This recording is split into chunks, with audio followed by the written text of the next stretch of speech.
Well, hello everyone. This is Joe Brewer, and I'm here as your host and presenter today. And I'm really excited to have this eighth webinar that we're doing in the Earth Regenerators study group. Today, we're going to be talking about creating platforms for Earth regeneration. And just really excited to have you all here with me today. Wanted to start by just sharing a little bit about what we're going to experience together. First, to let you all know, is there an echo? People are having problems with an echo. Please let me know in the chat box and I'll refresh my browser. But if it's sounding okay, then let me know, please. And in the meantime, I wanted to share with you a couple of quick sort of housekeeping things. First is that these webinars tend to last about around 2 hours. And so we'll check in partway through and see how everybody's feeling as we move along. Also, you can see that there's a button right here at the bottom of the screen. It says join our study group. So if you haven't joined the study group for Earth Regenerators, please come and join us. It's completely free and offered in the spirit of the gift economy, same as these webinars. I'm supported by people on Patreon that enable me to do this, happily just giving it all away, which is what I prefer to do. The other thing to share with you all is that I will be giving a presentation that'll last about 30 minutes, and then we'll have a really nice opportunity to use the Crowdcast platform to have interactive dialogue. And the way that we will do that is down at the bottom of the screen, you can see a button that says Ask a Question. At any time, you can go there to post a question or to vote for the questions that you would like to have answered. And after the presentation portion of the webinar is over, I'll go through and address the questions from the ones with the most votes downward so that we can get the questions answered or have the discussions that are interesting to the majority of people. And we'll be able to invite you into a split screen video dialogue if you're the person who asked the question, so that we can have a lot more interaction than just having you listen to me talking to you the entire time. So again, the topic today is creating platforms for Earth regeneration. And I'm really excited to have you all here. I also want to encourage you to use the chat box for parallel conversations. In all of the previous webinars, people have found a lot that they can do using the chat box to share links to other things that are being discussed and to have their own conversations. So please feel free to have those conversations as well as listening to what I have to say and engaging with the main webinar. And that's pretty much it. So what I'd like to do now is say, again, I'm going to go into presentation mode in just a second. And if at any time during the presentation that there's something you'd like to discuss, go to the Ask a Question button and click it and write in your question. And then after the presentations portion is over, we'll start to address them. So with that said, let's get started, shall we? I'm going to go into presentation mode now. Sorry, as I hit the wrong button. This is the button I wanted. And then we can get started.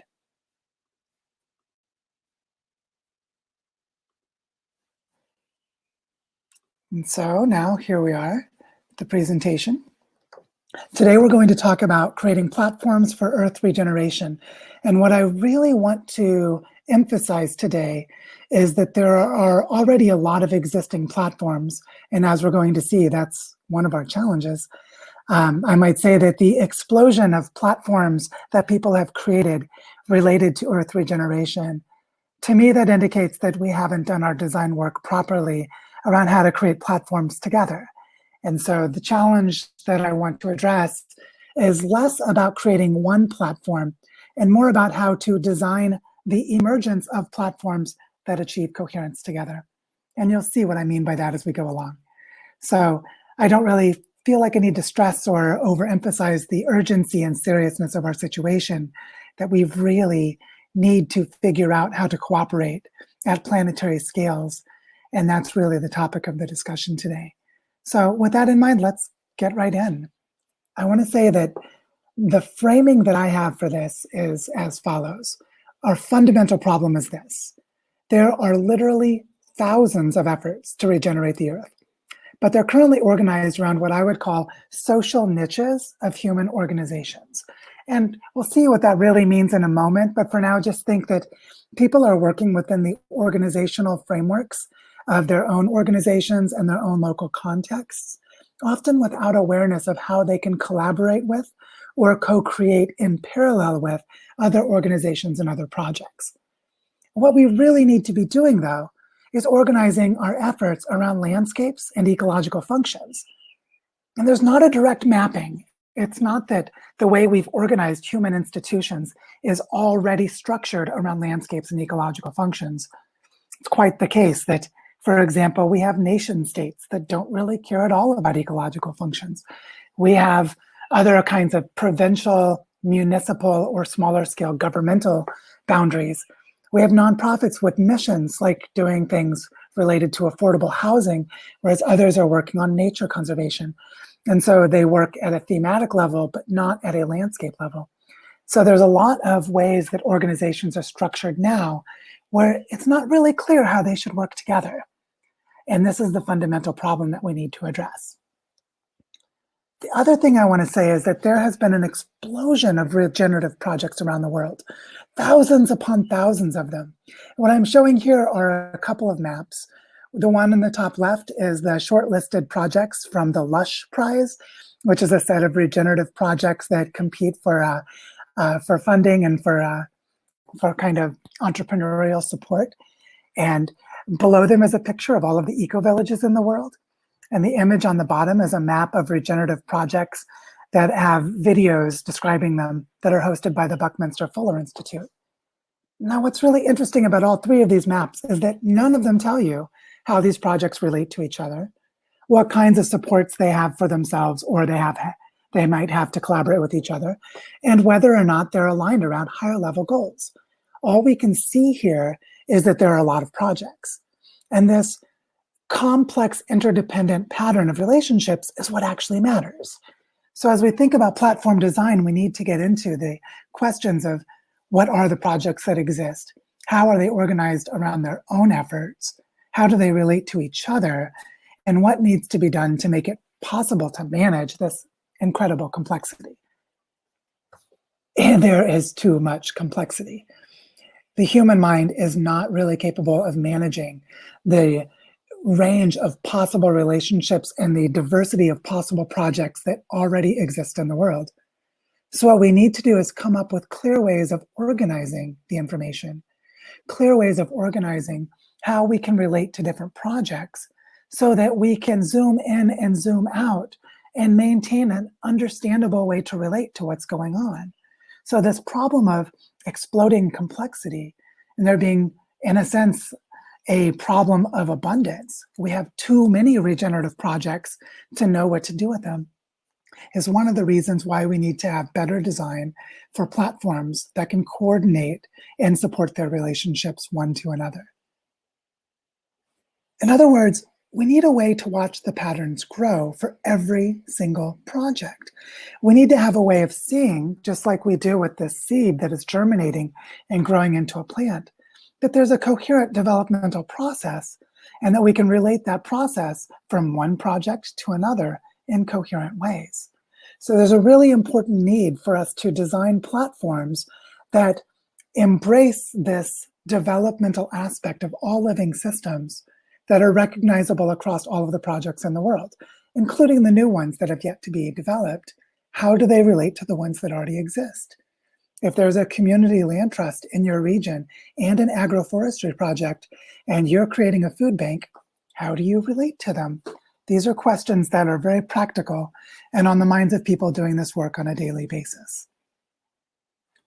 So this talk is actually about creating coherence in evolutionary systems. We have all of these different projects. They all have taken on lives of their own. They're all interacting with their environments in different ways. There are various levels of complexity, from the most local and intimate of the core teams, the people that are served, the biotypes and the soils of the land and the projects themselves, all the way up to the planetary scale. And the thing that's important to keep in mind is that in living systems, the coherence of evolution for entire ecosystems, it all arises emergently from local interactions between organisms and their environments. That was the great insight of Charles Darwin and what's come to be known as natural selection. is that organisms are better fit or less well fit to changing environments, depending on what traits they have.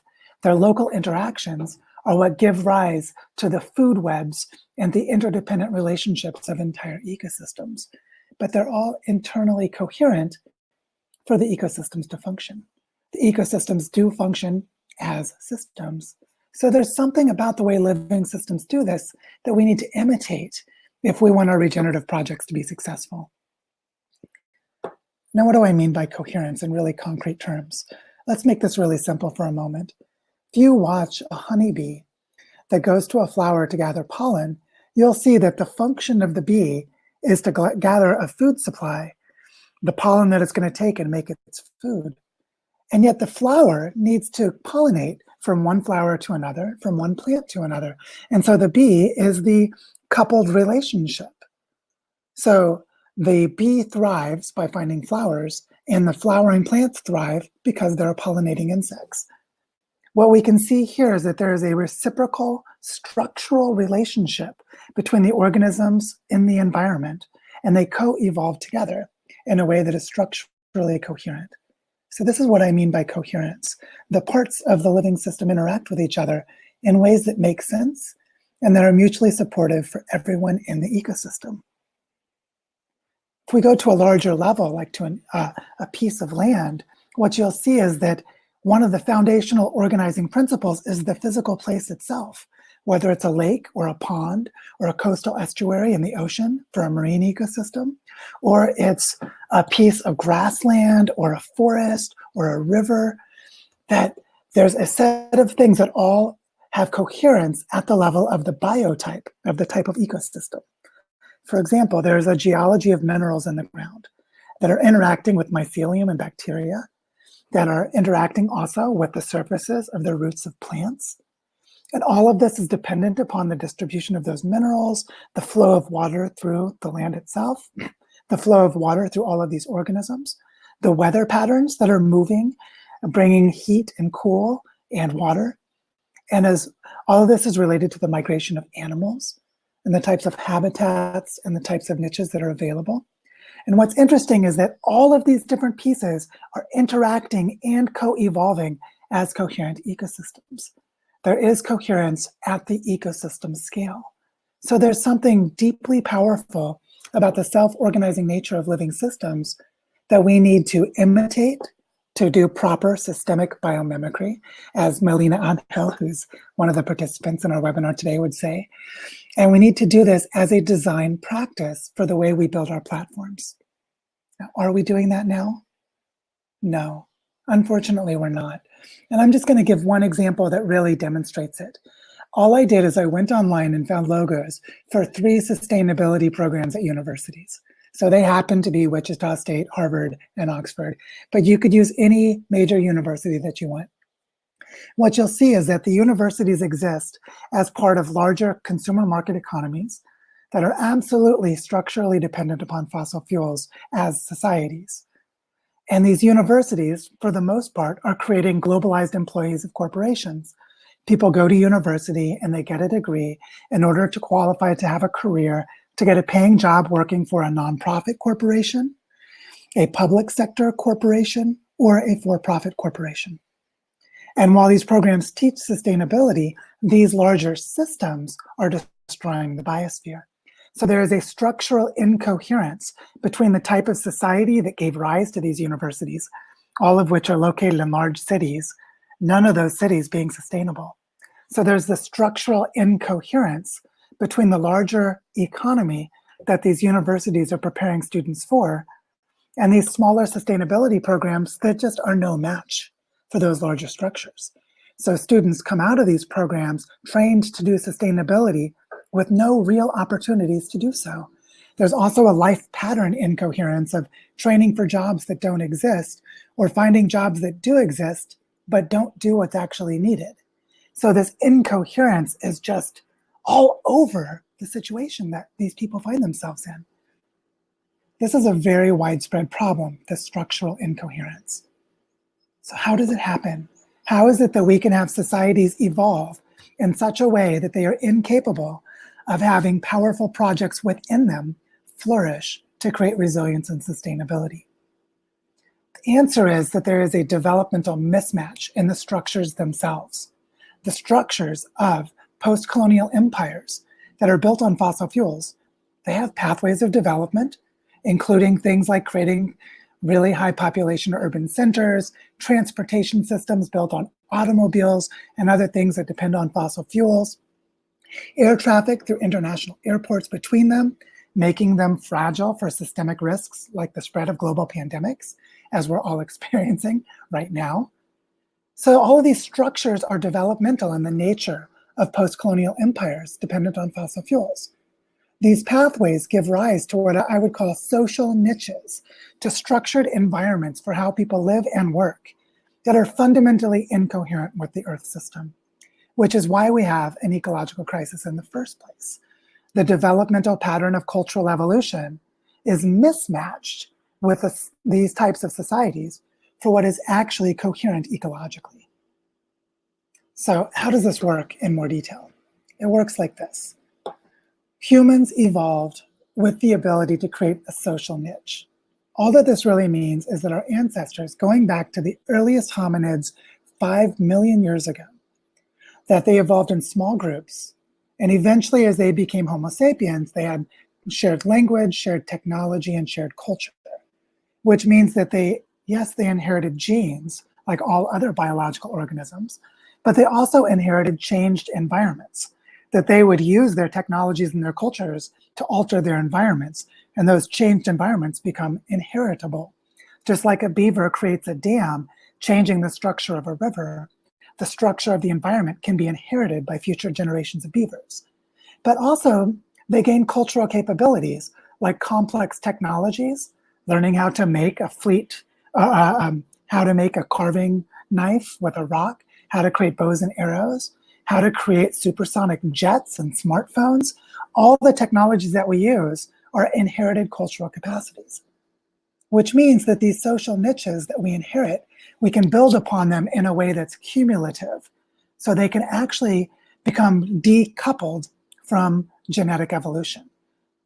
What that means is that cultural evolution goes faster than genetic evolution and can actually take off and become exponential. And this creates an incoherence where there are mismatches between what is fit to the social niche and what is fit to the ecological niche. And this is exactly what we see in the world today, that we have social systems that for us to thrive and function well in those social contexts, we destroy the environment. For us to maintain harmonious relationships with the environment, we alienate ourselves from culture. This is because our social niches are not adapted to our ecological niches. And this is a fundamental problem that we need to do platform design to address. So if we're going to design for the coherence that emerges in natural systems, knowing that human cultural evolution has created a structural and a developmental mismatch, cultural evolution selects for inherited social environments that change more rapidly than our genetics. So we need to understand and guide the formation of social niches as a design process so that we can bring coherence back to the way that we organize ourselves. And what I want to suggest is that we use this understanding of social niche from cultural evolution to participate in the regeneration of landscapes and guide ourselves toward collective efforts to restore health to the entire planet. And that this is a primary design goal for any platforms that we create. So, how do we do that? Turns out we do it the same way that the bee and the flowering plant do. We organize our efforts around functional landscapes. So the bee and the flowering plant have a functional landscape where they interact, which is a garden, or maybe it's in a forest where there are flowering plants. We humans do it at a different scale. We do it at the scale of bioregions. So here are 3 examples where we might organize a platform around a deforested plateau in Colombia, where I happen to be living right now and talking to you in this webinar. Or we might organize around the drainage basin of a network of rivers in South Africa. Or we might organize around a drainage basin of rivers in the Sacred Valley of Peru. The key idea here is that the functional landscape, the physical place itself, is what we need to organize our designs around. And if we do that, we can build from the ground up, starting with small-scale coherence to higher levels of coherence that culminate at this landscape scale. And this is exactly what the bee and the flowering plant are doing for their niche. We're just doing it for the social niche of trade networks for human economies, for local economic systems of humans. That's the foundational insight here. So it works basically like this. If we understand how cultural evolution works, we create small-scale social niches. Said another way, we create teams of people that actually function well. And I gave a previous webinar about the pro-social framework and Elinor Ostrom's work about governing common pooled assets that show us that we do know how to create functioning teams. Functioning teams can coordinate their actions around landscapes to do regeneration of entire bioregional scale economies. And if those bioregional scale economies begin to work well, they can collaborate with, learn from, and teach lessons to other bioregional economies, which means they can move toward planetary goals. So this is a way of creating coherence from the small scale of functioning teams to an intermediate but very complex scale of functional landscapes and regional economies, and then coordinate around planetary goals of dealing with carbon emissions, biodiversity loss, reforestation, nitrogen runoff into the river systems of the world, and so on, things that occur on a planetary scale. Another way of thinking about coherence looks like this. If we look at the different kinds of regenerative projects as a function of scale, going from the smallest and least complex to the largest and most complex, right now there is very little coherence from one project to another. But if we try to bring coherence, then this is a platform design challenge. So how does backyard permaculture relate to regenerative farms? How does that relate to eco-villages and urban sustainability, regional trade networks, to large-scale ecosystem restoration of reversing desertification, bringing forests back to landscapes that have been deforested, bringing coastal estuaries back to life in collapsed fisheries, and so on, all the way up to the scale of designing entire bioregional economies, and eventually regenerating the entire planet. You see, all of these different scales have different challenges and different needs. And if we're not able to create coherence across them, then we're never going to get to the planetary scale. So this is a key design challenge for platforms. Another thing to say is that the world is populated with platforms. Now, this is just a small sample of what my colleagues and I, when I was doing this work, we call these global action networks, meaning each of these projects is a network that seeks to do a lot of what I've been talking about. The Transition Towns movement has thousands of communities. The Common Land Foundation is working on 4 large-scale landscape restoration projects, creating regional economies. Eco-Agricultural Partners does integrated landscape management with projects in a dozen countries or more, a lot of them in Latin America and Africa. Also, the Global Eco-Village Network, representing intentional communities of many kinds, and so on. You see that this sampling already shows that there's a lot of potential coherence, and yet there's a risk of fragmentation because they don't know how to play together. And I want to suggest a way that they can start playing together as of right now. So from this day forward, if they were watching this webinar, they would know how to bring coherence to their efforts. And that's what we'll talk about now. First, we need to understand why they are at risk of not being coherent and how fragmentation is already occurring. And it's a pretty obvious model for anyone who's worked, especially in the nonprofit sector, that you start a project or an organization, you build a network around it, you start to attract some resources, you're doing something good and it creates real value. So a platform emerges. You create a platform for your work. But there's another organization or project that's doing exactly the same thing from a different starting point. So they have a niche for their own platform that grew developmentally out of the history of their own project or their own organization. Now, if you multiply this by 1,000 organizations or 1,000,000 organizations, if you remember Paul Hawkins' book, Blessed Unrest, where he said, there are 1,000,000 organizations doing environmental and social justice work. So if there are 1,000,000 of them, as of around 2007, Why have we not begun planetary regeneration? And the answer is what I'm showing you right now. So that there's an incoherence to this developmental process. It creates accidental and intentional competition between projects, and that leads to fragmentation between them. And this is the historical process of building from within the social niche of the organization itself to create a platform. Another organization has its own developmental niche, creates its own platform, and eventually you have 1,000 platforms and no coherence, which is what we see in the world right now. So how do we deal with this? Turns out it's surprisingly simple to understand, although still very difficult to do in practice. We go back to the physical location. We organize around place-based projects. Here is an agroforestry project in the Hudson Valley of New York.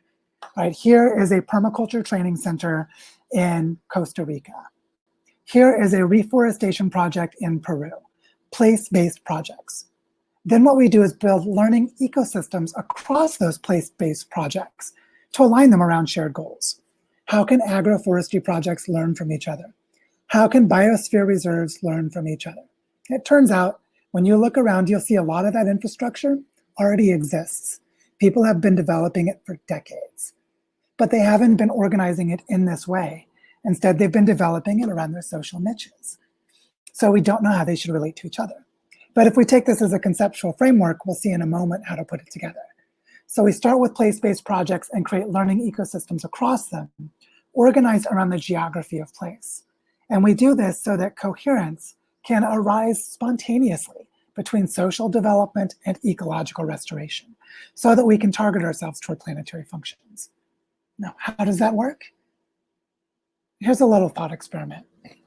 Imagine that our job was to design platforms, but we do this by creating portfolios of place-based projects. We take these existing and the newly emerging place-based projects and we cluster them together.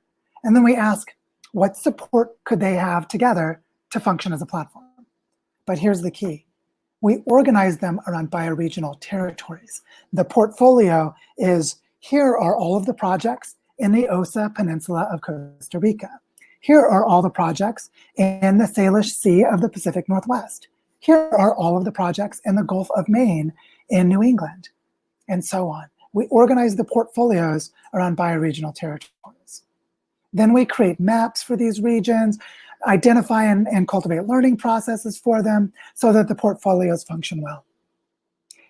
From this, we can set nested goals, meaning each local project can have its own goals. Each portfolio or bioregional territory can have its own goals. Networks of portfolios or networks of bioregions can have nested goals, and planetary scale can have goals. By the way, this is what we were trying to do when I was part of the Regenerative Communities Network last year, which they're still trying to do. So I'm not telling you something that's my own idea. It's actually an idea of something that's already happening, but I want more people to understand it as a design process so that we can bring coherence to our efforts. Because Ecosystem Restoration Camps is trying to do this as well, although I haven't seen as much focus on bioregional organization as with the Regenerative Communities Network. Transition towns are organized around communities and cities. Eco-villages are organized around the villages themselves. So it's a way of starting to reorganize them around the functions of landscapes. But if we did this, just imagine what emerges. This, that there's a planetary scale platform, the entire Earth, and it holds relationships with every bioregional platform. Each bioregional platform, which there may be 500 bioregional platforms, there may be 1,000, but there are probably not more than 1,000. So it's a manageable number of platforms, a platform for each bioregional territory that organizes the work of all the local projects. Now, for those of you who attended my webinar around regenerative education, you'll notice something, that when Dana Meadows in 1983, when she said the only way to create planetary sustainability is to create local living economies organized around bioregional learning centers, Dana Meadows from the famous Limits to Growth study said this in 1983, that these bioregional platforms, these portfolios of projects, become the bioregional learning centers themselves. So it's a way of seeing a learning center as a platform with a collection of projects organized at the landscape scale, and then learning together to coordinate around a planetary scale cooperation, which is the planetary cooperative. This is a way to bring coherence across thousands upon thousands of projects and hundreds of bioregions in a consistent and coherent way. So what do we do with this diversity of regenerative projects when it's hard to understand how they relate to each other? Simple. We create bioregional portfolios. We just go into a bioregion and gather together all the ones that exist. We cluster them in this geographic way, and we manage them locally, meaning that local groups have their own bioregional learning process and make decisions about the portfolios, representing the stakeholders of the more localized projects. And if we do this, you can scale up and scale down the management and decision-making, which is a really essential piece of coherence for platforms to function. Said another way, if you begin where you are with a coherent understanding of your nested relationships, that I am right here in the northern Andes of Colombia, looking out at the plateau of deforested landscape, connecting to a planetary system that has many other local places, then I can see the relationship between my local effort and the planetary effort. And if we build these nested levels of coherence, then each platform becomes part of an ecosystem of platforms that function coherently as an evolving living system, which is exactly what we need. Said another way, the same coupling between the social niche for the behavior of the bee and the social niche of the behavior of the flower, which creates this structural coupling and this coherence, located around the interaction between the bee and the flower itself. The physical location is how we organize ourselves. That if we take that as our philosophy and as our practice, we can create planetary coherence and design intentionally in this way and manage the incredible complexities involved. The other thing I want to say is that there's really only one platform for life that we know of in the entire universe, and that is the Earth itself.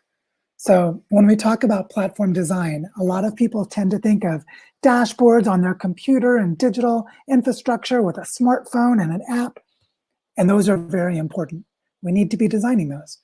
But at the end of the day, that doesn't matter at all if we don't build it from and integrate it with the only platform that really matters, which is the biosphere of the Earth itself. So that's it. That's the presentation that I wanted to give. And now what I'd like to do is start a conversation with all of you around how we have this conversation. So thank you all for your attention during the presentation portion. What I'd like to start now is a discussion around what was just presented. And so if you have questions you'd like to ask, put them in the Ask a Question box down below. And what we're going to start to do now is you can also vote for the questions you'd most like to hear a response to. And because Crowdcast enables us to do this, what I want to say is that the person who asked the question, I will invite that person into a split screen where we can have a video dialogue.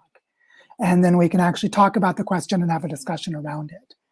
And so please start sharing the questions you'd like to have answered by either posing a question or voting the questions you'd most like to answer.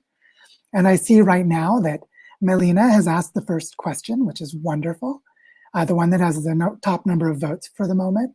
So Melina, I'm going to invite you into the screen. And if you're not able to join me for some reason, please let me know in the chat box. But otherwise, I hope you're able to join me.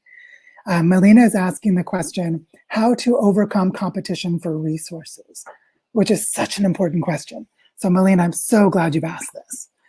And now let's start to talk about it. It seems like maybe you're joining me now. I'll start to just say that this is one of the fundamental issues, that we have now locked ourselves into fragmentation and competition because of decades of wealth hoarding and other things that put us in a position to need to compete. So we have to come back to an earlier stage and reintroduce the capacity for collaboration. And hey, Melina, I was just celebrating you as a biomimicry strategist and thinker. So I know this is all very close to your heart. For everyone else, when I mentioned Melina who did this work, This is who I was referring to. And Melina's also a good friend, so it's lovely to see you. Let's talk about this. Tell me more of what you're thinking about how we design for coherence in a context of competition. Yeah, I think that this is big part of what is going on, because for any efforts we are looking for survival. Like we are in a survival mode all the time, and at any project that I had been working with, it's kind of how we are fighting to find the resources, the money actually, to like achieve our goals and try to do our work. And it seems that we really need to isolate ourselves from others presenting the projects in order to not feeling the competition we are into actually. So we are kind of not going with the people that are pushing towards the same direction, but that we are actually avoiding to meet them, or just to like having fun or saying, well, Yeah. yeah, good luck with that and whatever, but not actually confronting the situation that is that we are competing. and Yeah, um, totally. and that's really sad, because like I present a project lately to for a grant in order to restore one of the forests close by my place.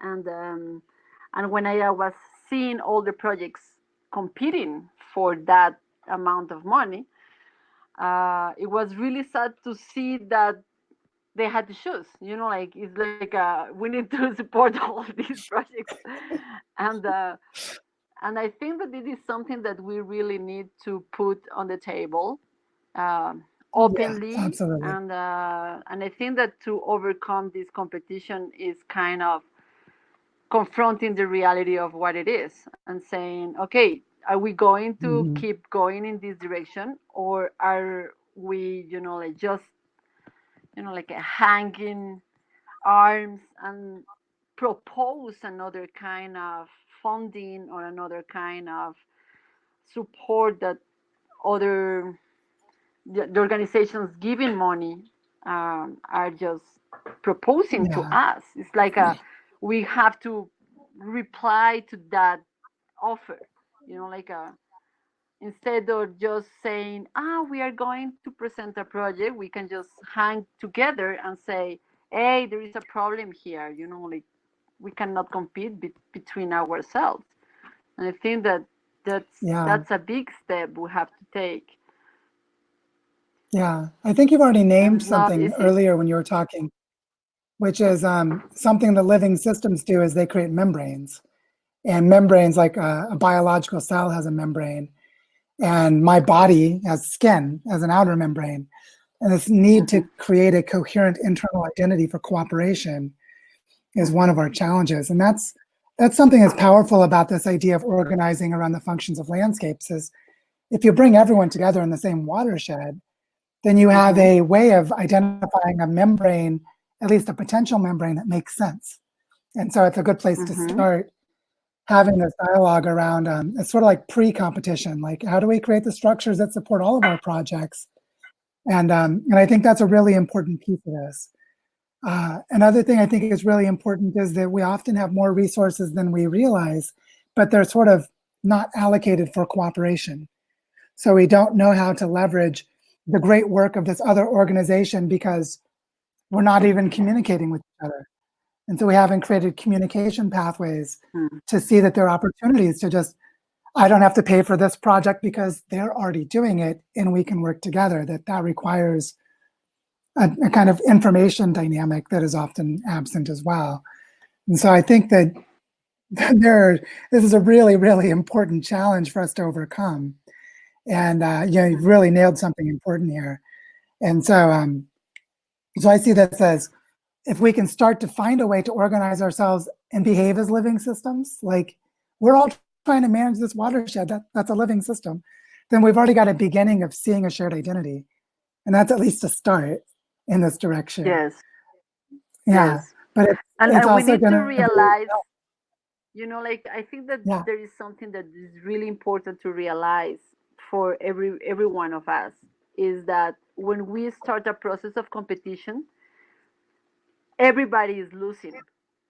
there is there is no like the winner, like if there is one winner, everybody else is losing. And when we engage in loser relationships, which is competition, and that's why it's a evolutionary force actually, because everybody needs to avoid competition in nature, because it's energy demanding. We need to just go Yeah. further that, and not putting a intention and energy into how, it's something that it is really pulling towards competition. Like I feel myself, Yeah. like something appears and I started to say, oh wow, okay, yes, let's do that. And I started to feel something inside myself, which is a lot about, um, like stress. Like when I start to feel, wow, Yeah. this is something, is because it's not aligned. And I have to listen to that in order to say, okay, I won't put energy on that, and I won't let Yeah. anybody put in energy. Like this is not good. So it's kind of building a inner trust on how to, Yeah. guide ourselves into what is really going on, and to, like spread this trusting kind of Yeah, absolutely. state of When we being. started I started a conversation with a group that created the platform design toolkit, a design collective called Boundaryless. And we found ourselves talking a lot about life stories and how people put roles onto themselves. And then this creates a dynamic of competition. So some of this platform design work needs to focus on how we relate to our own stories, including identities for ourselves. And so Hmm. I think there's a lot of really powerful Yeah. internal psychological work that needs to be done that's essential for this as well. Yes. So And I think yeah, that there absolutely. is a key point there, and it is to let go, or em- not let go, like embrace the feeling of uncertainty about money, Mhm. about what's gonna happen, because it's like that space where we are like a hold on. No, no, no. We need to pay rent. We need to pay employees. We need to, like, and that's why Exactly. we keep Yeah. going the wheel. So it's like okay, we need to take air to pass to that, and accept and embrace that space, because it will be the only space where we will be able to really, like let the earth inform us in another way. And I think Yeah. that we, as the regenerators, we need to focus on having this courage, and to building this trust, and like Yeah. just being more deeply connected with our living capabilities. Yeah. And I see in the chat So thread that there are people talking about different alternative funding, cryptocurrencies, the Joint Seeds Project, the Abundant Earth Foundation, and others that are like this, that we yes, can cooperate and create alternative financial models from literally from the ground up, like creating new currencies, tying them to different relationships. And that's also a key part of this. Well, Melina, yes, thank you so much for bringing up this important question. It's thank lovely to you. see you. I look forward to Yeah, me talking more too. soon. And I'm going to go Thank on you. to, thank you, Melina, go on to some other questions and some more discussion. It's just such an important one that we were just talking about. And I see, looking here, oh, this question that Gail is asking, how do cities fit into this? Ooh, I like this question because I'm a bit controversial on this one. And so let's have this conversation. I think it's really an important one. Gail, I'm inviting you into the call, so let me know if you're able to join me. This question about cities is really an interesting one. And I tend to play a provocateur role when it comes to cities, which is that we actually have no historical evidence of there ever being a sustainable city, um, which is an interesting challenge for us because they've all existed during the Holocene, which is a stable, warm climate period, and now it's over. So it's this interesting question of how do cities fit into this, I think is a fundamental set of challenges for us. So we really need to grapple with this question seriously. So I'd love to just have a conversation about it. Like, what are you thinking in regards to cities? Is it that you saw something missing from the presentation? Is it someplace you specifically you'd like to go? Or, tell me what you're thinking. I live in New York City, and as you know, New York is the hardest hit city in the world by the current pandemic. And I'm in the epicenter of the epicenter of the epicenter. And, there isn't the same kind of bioregions here. Most is paved over and there's some parks and I have a backyard, but how do you translate what you're talking about, which I think is fantastic. I think it's a great idea. And I am co-director of a nonprofit, One Earth Conservation, that does parrot conservation in Latin America. So I definitely see how we could work. Let's say we're in 8 countries in Latin America. Some of those countries work together as a bioregion on those projects for sure. I think it's a great idea. But in Queens, how would this work in Queens? Yeah. And I'm in the more suburban part of Queens where I do have a backyard and there are people with gardens and things, but the hardest hit part of Queens is Elmhurst, where it's all apartment buildings and concrete and dirty and polluted and very little green at all. So I'd like to know how we want to include as many people as possible in this. So how do we include? Well, I think there are 2 ways to think about cities at first. And there's obviously a lot more than these, but 2 at first. One is that cities are pattern levels of supply chains and material flows. So there's a huge amount of existing analysis and data tracking of how they already work. Like watching water moving through the city with sewage, for example, and just all the supplies coming into the grocery stores and what have you. There's just, from a kind of information ecology point of view, the most sophisticated tools have been developed for cities and out of absolute necessity. So there's huge leveraging of those as tool sets to other domains is one way we can already see how we can learn from cities. But another way of thinking of this is how do cities become increasingly localized? Like I know that in Boulder, Colorado, for example, there's a lot of work trying to integrate regenerative farming and like the savory method of biodynamic cattle and things like this on the plains. So they have sustainable agriculture and regenerative farming practices, connecting it as much as possible to the food supply of Boulder. So they're trying to use those material flows to optimize around regenerative practices so that the buying power of the markets in the city empower regenerative farming practices in the surrounding area. And I think a lot of great work is being done like that, even if we don't know if we can ever get to actual sustainability for the cities. Well, in New York, there is a farmers market movement here. There are more and more green markets sprouting up. I know there's a rooftop farming and vertical farming and things like that. So perhaps it could be the same way you'd be bringing groups together within bioregions in more rural places. Perhaps we could have the same kind of bioregion within New York City of what are people doing here. There's gardening groups and all kinds of things. So yeah, okay, I didn't think of that. So that's really that's one, right? That's one way. Another way to think of it is there are a lot of people in cities who have pretty lousy lives, actually. Like right now during the lockdown, you're stuck in an apartment. You might have a couple little seedlings out on your balcony if you happen to have a window. And they're realizing that their lives actually are very much at risk. They have very low resilience. And so there's an opportunity to leverage that incoherence into transformational learning. Because also people in cities have the majority of the world's money. And so one thing is to create collaborative financing situations. Like you might use a small portion of your money in New York because it's so expensive to live there to leverage into another place. Like I lived in Seattle for 9 years, $3,000 per month to rent a house, which is less than New York, but still more than a lot of places. Now I'm in Colombia in a small town where we might pay $200 or $300 per month to rent a much nicer place.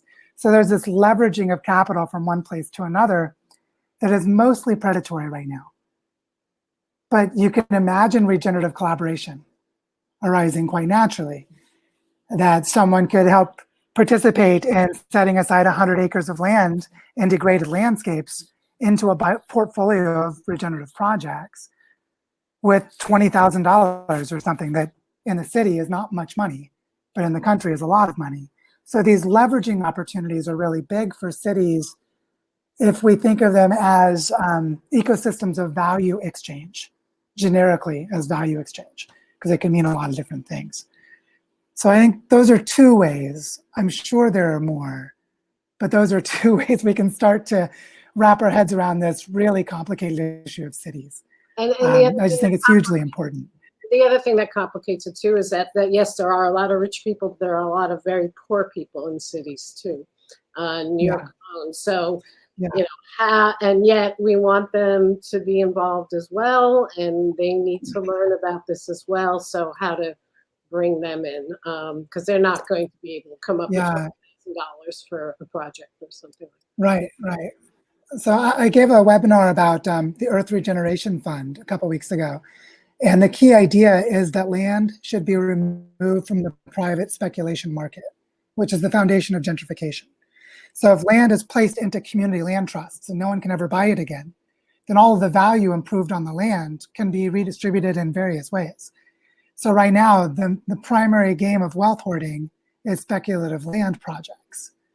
So it's a really interesting thing to say, if you live in a city and you're poor, are there ways that people in the surrounding area, like up in the Hudson Valley where there's a lot of regenerative farming, can those people create work exchange opportunities for people in the city to come and have affordable housing and do work and get exchanged for food and various other things that become interesting possibilities?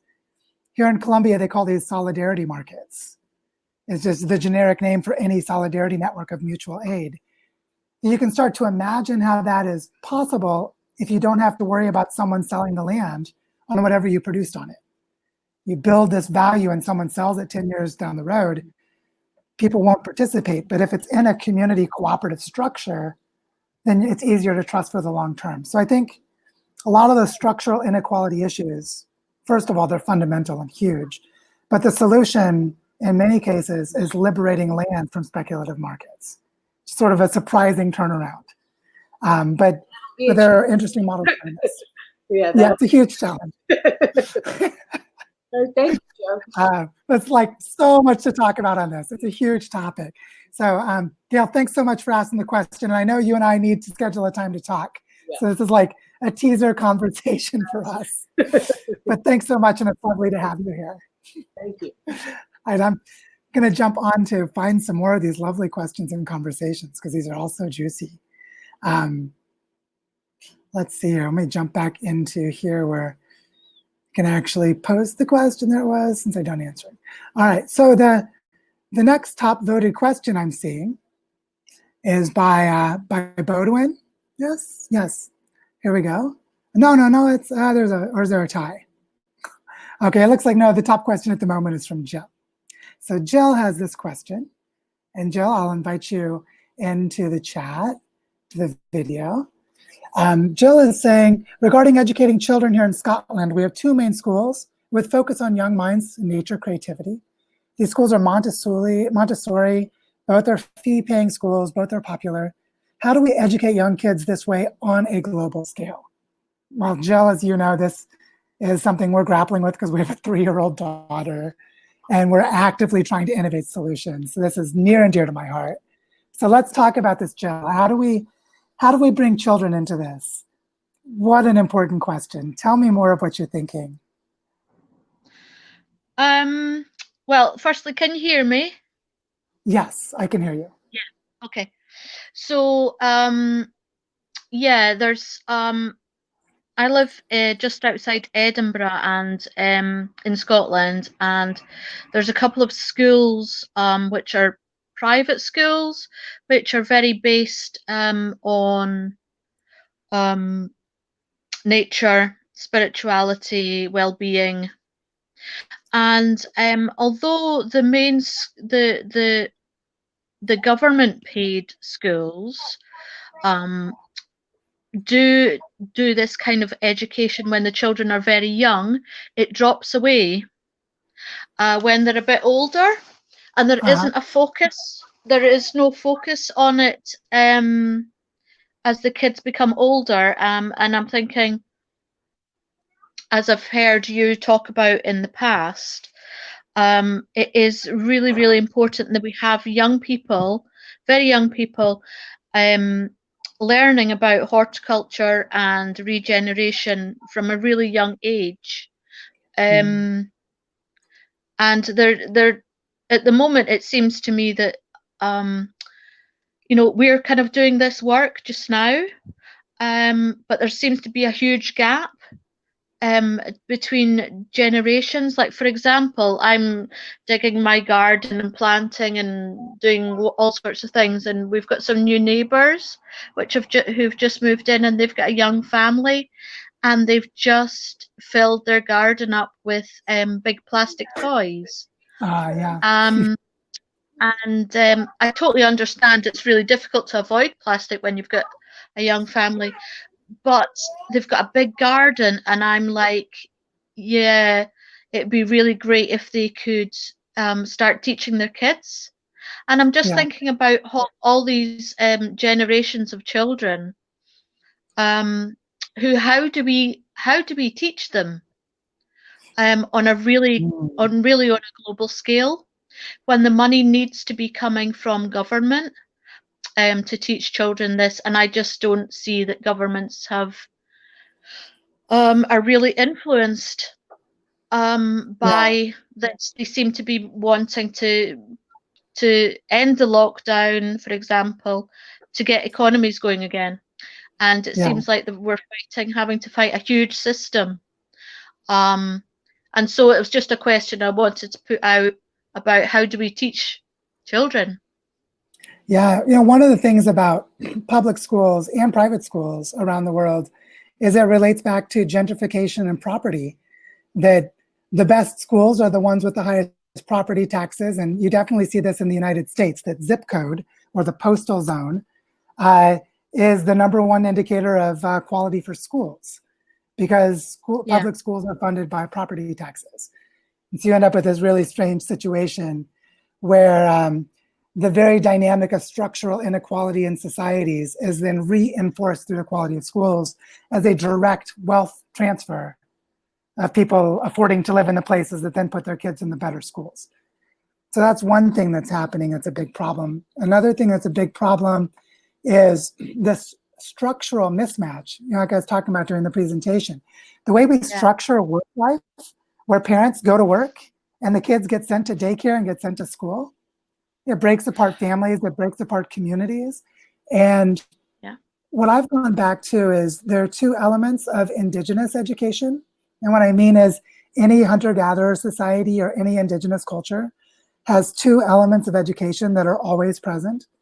One is that the children are embedded within the world of adults.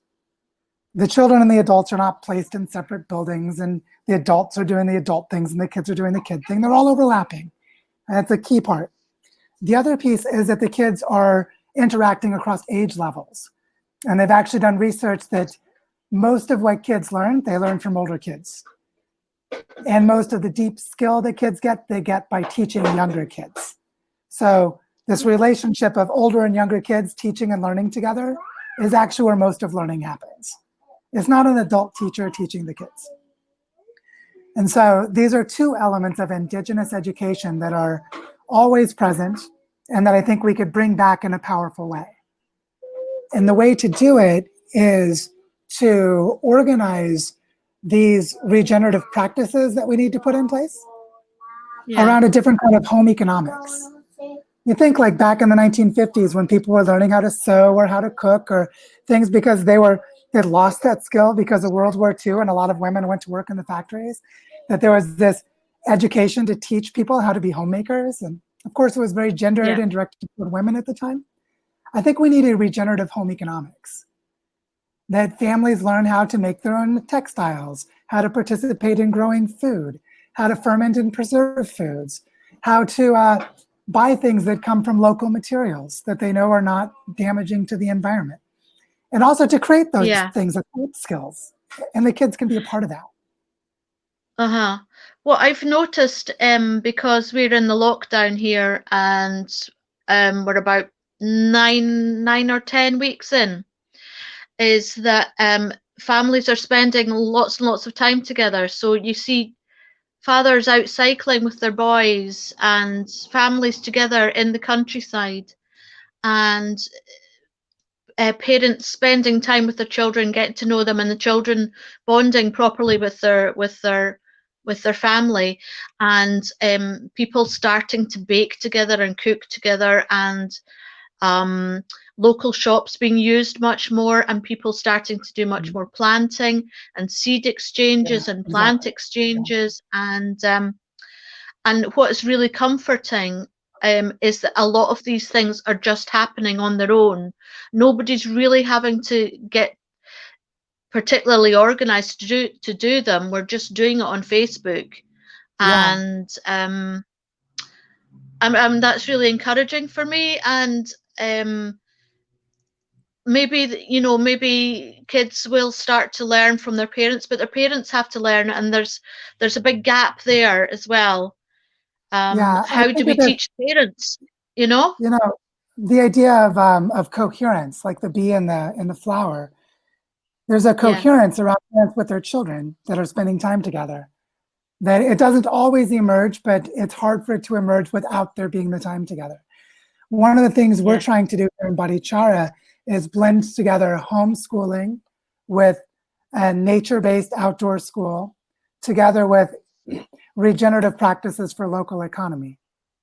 So if I'm a teacher for like giving workshops to adults, I can also teach the children. So my professional work includes the children in some way. And we try to blend the adult work with family life. And we don't have the proper balance yet. We're still, working on figuring it out. Yep. But I think there's something about this exploration that's really important for groups of families to come together and have some proper schooling time where the kids have a school time together, but also have homeschooling and have the adults doing craft or, craft-based skills related to local economy in some form.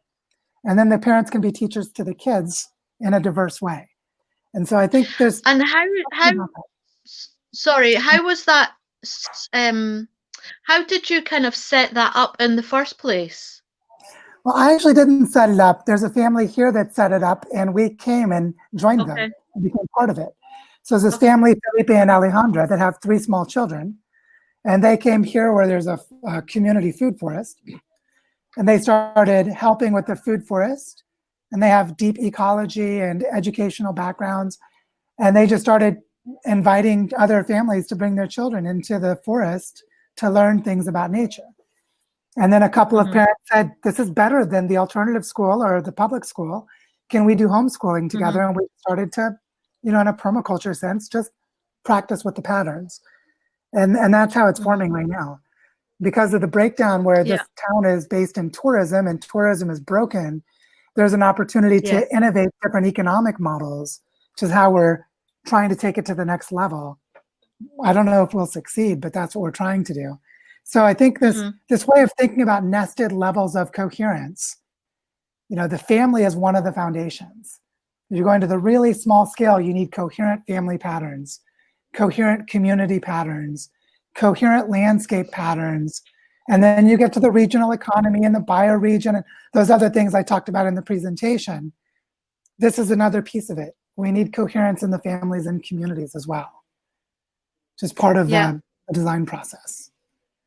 So I think this is hugely important. So absolutely.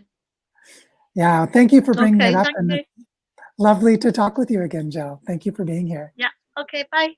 Bye.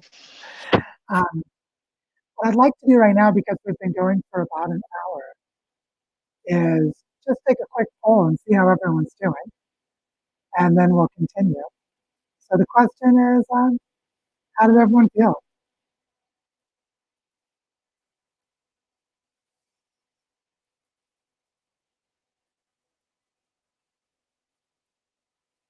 So I just dropped the poll down into the poll box, and I just love to get everyone to answer for me to give me a sense of where we're all standing at the moment. Gives me a sense of how I can facilitate for our time. And I see that the next question that's come up for us, or is my sound a little off? Victor's saying my sound's off. Is there a problem for other people or not? Well, if there is, let me know.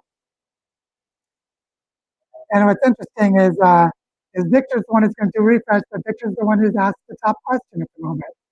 So Victor's asked the question, when we talk about digital platforms, I'll invite Victor in for a chat. Oh, it is sounds poor. Okay, just a second, I'll do a refresh.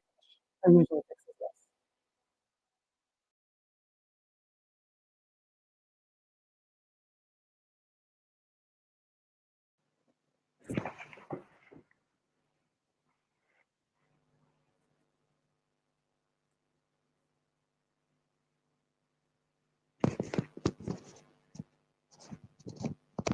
Can everyone hear me okay? I can hear you now. Okay, good. Can you hear me? Yeah, so yeah, I can hear you. Cool. It seems that I went muffled right as you were coming on. So is it working okay for everyone now? Can you all see me again? Good. We've had this problem before, so we've dealt with it in the past. So Victor, let's talk about Holochain and talk about I see you have a really good question about digital platforms and how we create our group rules and so on. And I just want to start by saying I'm a big fan of Holochain, and I encourage everyone to look into it as so we don't just default to blockchain means everything in the ledger space, and that's all there is with cryptocurrency. There's so much more. So let's talk about this. Tell me more of what you were thinking first. So when you posed this question, what were you thinking? And let's have a chat about it. Right. Yeah, I was like that image you were presenting around all these organizations that are trying to work together, and also the idea of not basing it on a local space or a bioregion. Seems to me because or a lot of it is because it's like out there, the platforms that we go to, the organizations, they have a space that we go to, and within that space we can work, but then another organization has another space and we have to go to that space, and that becomes really hard to be cooperative between those spaces. Whereas what I've gone really into with working with Holochain the last few years is this idea of becoming much more, well, the language that they use a lot is agent centric, which is basically that you as a person, as an individual, can form the groups that you need, and then you just basically choose the functionality that you need to work within these groups, and that kind of functionality can be developed in other places. And if there's a certain type of signaling system or some sort of sharing system that is useful somewhere else, we might be able to adapt it for our group here. But basically it's all about your local space, and that's where you start from. And you all own all of your own data, even if the landlines go away and you only have your local little network, everything still works locally. So kind of it's to me, a lot of what we're doing there is doing that whole thing of making it local. You're localizing also the digital, not just the kind of thinking around organizing. I think you've really hit on something important here, which is there's several aspects to platform design that we need to talk about in the regenerative movement, many of them. One of them is the basic architecture of relationships, and especially the architecture of relationships to information, which is exactly what you're saying. This is hugely important, and it's off the radar for a lot of people. They don't realize how important it is. Or maybe people are frustrated by using Facebook pages or something, and they're aware of problems of the technology, but aren't aware of how to create the solutions. Or they would just see like Holochain as just another tool, just another platform competing within their mind space. And so they wouldn't recognize that it might be fundamentally different. So one thing I think is really important here is to co-create the frameworks of tool use by intentionally designing our social niches. So once we have a basic sense of what a social niche is, that like, I'm in an environment where people have a shared understanding, a shared language, a shared set of tools, shared set of passions and interests, and specific things like we share a watershed, or we share a forest that we're managing, or we share a cooperative, or whatever it is, that within that space, they need to create their tools or identify the tools to use. And it makes sense how to design from within the space that's already been identified. It's when we're not already in that design, in that, where the social environment tells us what to design for, then it's really confusing. And so this idea of going back to basics, of going back to the ground we stand on, is basically a way of reorienting. It's like a design philosophy that allows us to ask all those questions again, which I think is hugely important. And I'd love if you could share a little bit more about something that I know is important, which is permissions and interoperability, which I know Holochain does a lot of work on. How do you see the ability of connecting information through sort of like pathways of affinity? Like, I've discovered something I need. I want to grant relationships of the information. How do you see what Holochain has done, starting to address some of those issues? Because I think that might be helpful for us to think this way as a group. Yeah. So and this really is building on the fact that everybody has all of their own data on their own devices and in your own space. So basically, you can grant permission for other people to access your whatever information you're sitting on, and you can do the same with other people. And other applications can also be granted access to the data that you're. So if I'm doing a water management project and I'm using Holochain as the data backup source or the data storage, then some sort of survey that is done by another organization can just get granted access to that data, because you don't need to build these bridges between the different platforms, because everybody already has. I just give you a copy of the things that I already have, and this possibility of enabling, or like it's by default interoperable, because I already have everything on my computer. Yeah. So I don't need to go somewhere else to get the things that I need in order to make it work together. So that kind of Yeah. idea of making things available is really powerful for that kind of piece. I agree. Yeah, I'm thinking also of like what they're doing at Regen Network, and they're using blockchain for a lot of this, where they're setting up smart contracts around agreements so that you can basically remove the middleman of certification. You don't need organic certification. If you have direct measurements being made, once the direct measurements enter the system, they validate themselves by meeting some analytic criteria, and then you can kind of turn on or turn off a contract. Like, I will now buy from you because I know you have organic milk. And that's a nice thing about blockchain. And I think more people understand that aspect. What you're talking about is deeper. You're talking about something deeper than that, but it does something similar. So maybe share a little more use that to kind of bounce off of to help us understand this.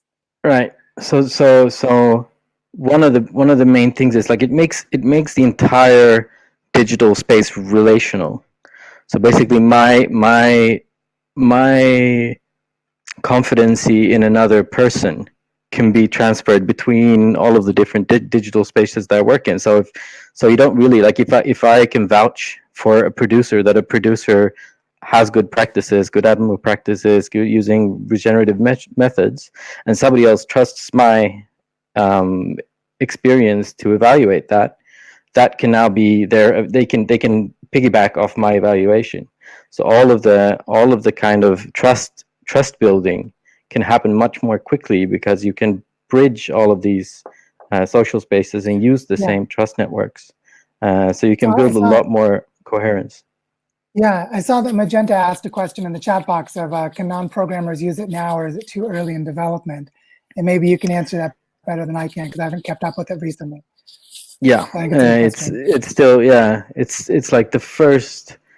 I actually yesterday I started using the first just standalone application. You just download the application and install it. It's for like project management, and that's the first application I've just used that works fine out of the box.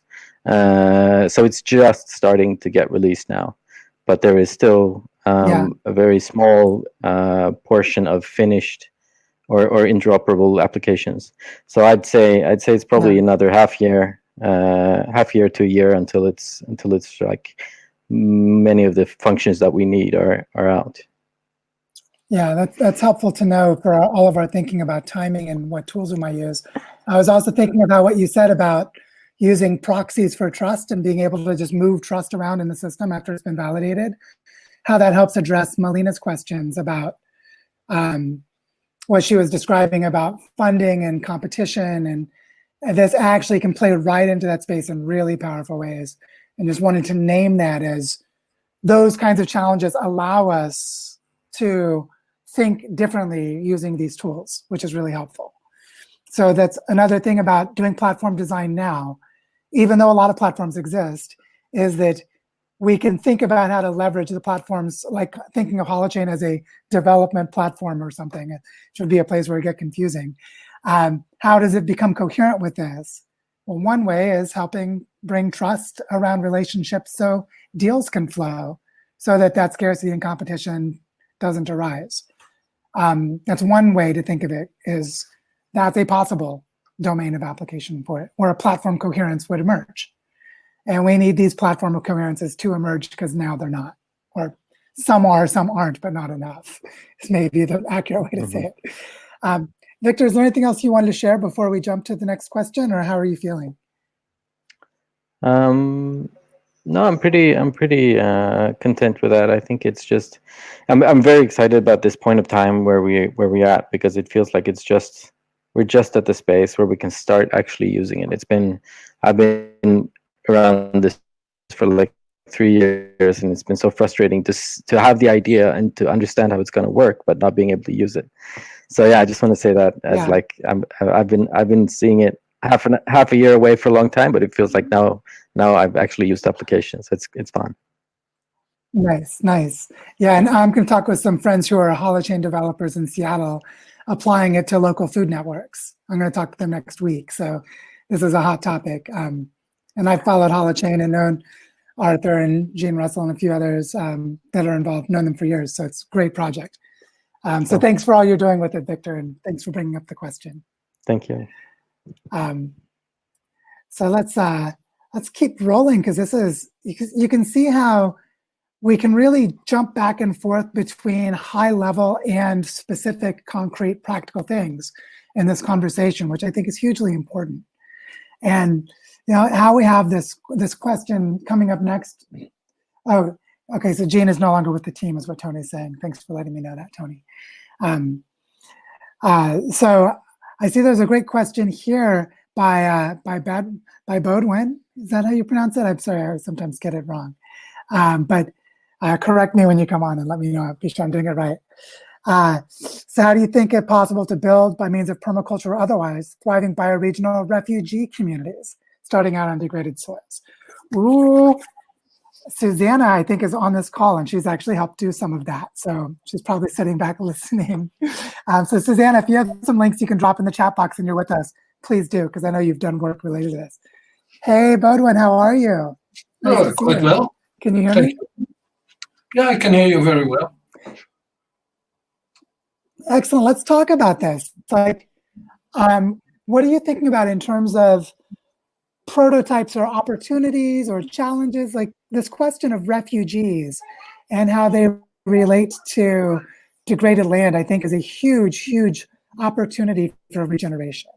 I think you're really hitting on something like billions of hectares of land potentially. So I'd love to hear more of what you're thinking here. We just started to work on it.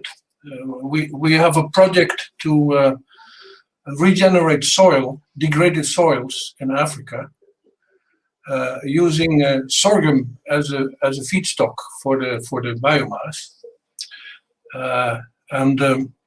So now in the we saw that there are a lot of refugees who could also benefit from this, but they're not farmers. They're just refugees, probably coming from cities and whatever. So we are thinking of establishing centers in the middle of these refugees, tremendous amounts of people. The government of Uganda has given them small plots of land, about 6 hectares each. And so now I'm trying to get funding for establishing these centers to help these refugees create a new life for themselves. And the question there is: Do you think it's possible with your knowledge? Have I seen more? My daughter showing up and asking me a question, so Elise is coming to say hi. What were you asking, Elise, real quick? I'll be right back to your question. Apologies. Yes, sweetie? Do you see this? Do I see what? Do you see this? No, those are new scissors for me. I've never seen those before. Are you cutting things with them? No. Oh, well, maybe you'll find something nice to cut. Sorry, daddy duty is always a priority for me, so I try to be responsible as a father when my daughter comes in. But what I wanted to say is, Susanna dropped a link into the chat box of Design Farms, Not Arms, that actually has prototyped some of this with refugee camps. And she's also connected with, as a few other people in the chat box mentioning things, are connected with some different impact investing groups that are working on land regeneration funds and projects related to this. So I think there is a fertile opportunity for the right conversations to happen, where we can try and weave this and make this happen more quickly in more places. So what I'll say right now is that this opportunity to build this incoherence that's in people's lives, when their lives get broken and they're forced into migration as refugees, is a fantastic opportunity hidden in the crisis for creating coherence in how they relate to land in whatever happens next. So they can really become like empowered agents of their own stories, but they need training and support. And I also know on the other side, as you might see if you talk with Hannah Ekberg, who's with the Abundant Earth Foundation, there are a lot of permaculture trainers who are chronically underfunded and are looking for opportunities to teach and be supported.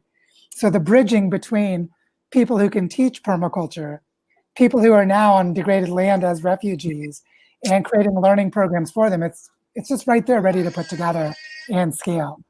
This is such a big deal. And the UN projections are lowball 100 million climate refugees by 2040. It's probably going to be more than that.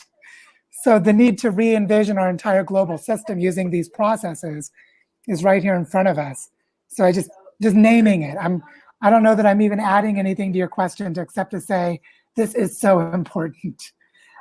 Is there anything more that's like, do you have specific projects where there are refugee camps or places where you see this pattern that you might be able to prototype in to deploy into other places that may soon have displaced people? Like, what's the status of it with the projects you're doing in Africa, and where are they located? Just so we can all better understand that. Basically, there are 3. One is in Uganda, which has the refugee problem, very large problem there. And one of our people is already there to see how we plug it in, how to get going on that. We have no money, but we are very inventive, so it will work. Now, the other one is in Congo, but this is more a poor farmer. We help the poor farmers by building a center from which they will be supported and to which they can bring their waste materials, their bio-waste materials, and we then help them process into materials and to improve the soil. So the other one is in Kenya, which basically is how you say this? They create new forests there, but it's not not farmers, but it is planting trees. That's what it is. It's called Africa Wood Grow, and it's also one of the men in my team who is participating in it, who set it up. Wonderful. So yeah, these are great examples of how the planetary coherence comes about by having local coherence for the local projects. Right. And then they can learn together as networks. And that's, I mean, a fairly obvious thing to describe. It's just how do we do it in practice is the challenge. But I think what you're talking about now is a developmental process, taking people whose lives have just been completely disrupted and giving them life supports to make them resilient in the transition, which is a beautiful place to do prototyping because it's so urgently needed and people will only do what works, which is a great place for prototyping, even though it's a difficult place to be in. So yeah, I think this is hugely important. And I saw in the chat box some more resources have been offered, and I hope you're able to connect with some of the people who have done this as well, done similar things, so that you can collaborate and have this happen in more places, because it's just so important. So thank you for bringing it up and into the conversation. Is it okay I say one more thing? Yes, please. We have one principle, which is a very strong principle. We match a Dutch person with an African person, and they work together in establishing these centers. I want some chicken too. Okay. We can talk about that later. No, I'm sorry. My daughter's, she knows that I'm on a call, so she wants my attention. Yeah. But yeah, my point, so okay, thank you. No, thank you so much, and I'm really thank you for bringing this up. It's a great way to help us think concretely about how to do this collaboration and design work. So it's super important. Thank you. Okay. And we're now at like the 90-minute mark, which is a good time for us to again just do another check-in, and I'll pop up another poll and say, should we go for the full 2 hours? And say yes and no, just so I get a feel of where everyone's at the moment. So if you could just start to answer this next poll. Basically, do we continue for another 30 minutes or do we start a wrap up sooner? That's sort of the idea here. So just start voting, and that's sort of a way for me to just get a feel from everyone about how we're all feeling at this point in the process. And then we'll keep going because there's just so many good discussions here. And I see one from, I don't know if it's Neha or Neha, so maybe you can tell me when I invite you onto the screen to be sure I pronounce it correctly. The question you're asking is, how do we focus our energies on bringing coherence in the platform building? For example, in the beginning, you mentioned 3 different maps that do some great work, but do not relate to each other. How would you suggest the co-creators of all 3 maps come together? Also recognizing there's an endless list of tools exist, which means we can't reach out to bring them all together. Oh my goodness, what a great question. So first of all, how do you pronounce your name to be sure I pronounce it correctly? Oh, you're on mute. Let me unmute you. Okay, here, wait. Try one more time. For some reason it's muted and I'm not sure why. Maybe it's on your end? You muted yourself perhaps? I know sometimes Crowdcast interacts strangely with people's browsers, and so I don't know. What about now? Yeah, maybe just try reconnecting and hopefully you'll be able to join. Oh, what about now? Yes. Yay. Excellent. Okay, cool. Thank you for asking. My name's pronounced Neha. Wait, how do you pronounce it? Neha, like Neha. Neha. Yeah. Wonderful. Well, it's lovely to meet you, Neha. Yeah. And please tell me more of what you're thinking about here, because I know this is such a huge challenge. So let's talk about it. Yeah, absolutely. So I wanted to ground sort of in the example that you highlighted in the very beginning, which was that there were these 3 different maps, and they all have beautiful intentions, and they don't really relate to each other. And many of us have been talking about ecosystem mapping. We've been talking about bringing them all together. And when now everyone is trying to be the one bringing them all together, how do we actually do that? We highlight the fact that it's not happening. But then now you maybe have 10 different groups who are trying to do the same thing.